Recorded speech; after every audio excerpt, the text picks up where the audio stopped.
In this week's tip, I'm going to be quickly and dirtily creating soundscapes from pretty much any source you can imagine. I've got just something random here, an orchestral recording that I've done.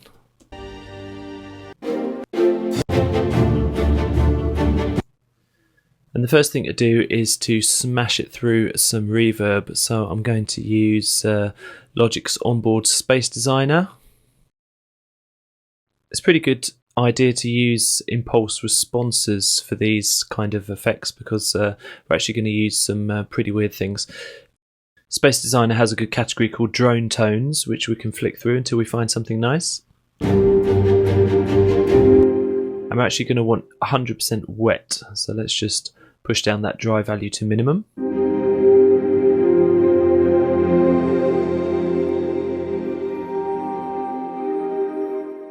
That's pretty nice.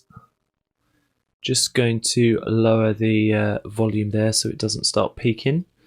And we'll bounce that out to a new track. And then we can use this track, which is 100% effects, to cut bits in and out and just fade them.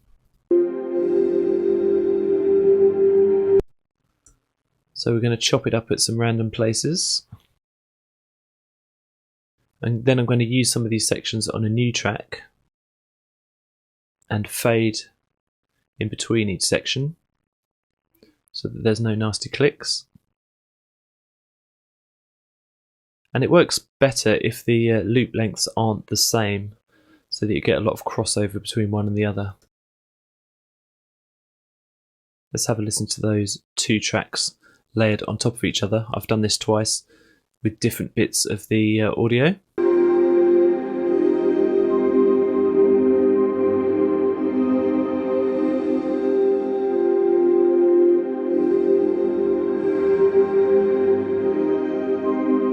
And of course you can do this as many times as you want, layering different sections and panning them around left and right.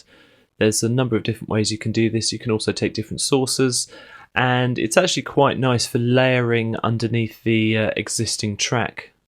Let's see how that sounds. Just drag that track back in,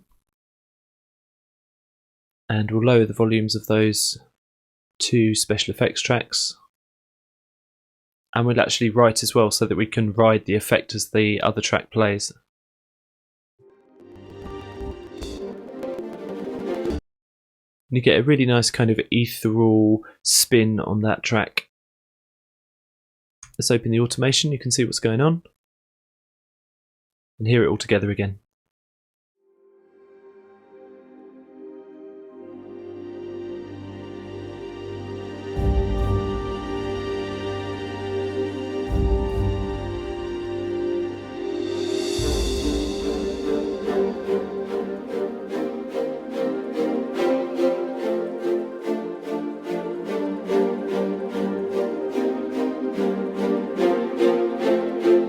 And that's a really nice way to create an evolving soundscape that you can layer under an additional track. Because the source sounds similar, it gives a nice cohesion. Thank you so much for watching. That's just a small taste of the Samplecast, a weekly podcast and YouTube show for sample library geeks and plugin enthusiasts.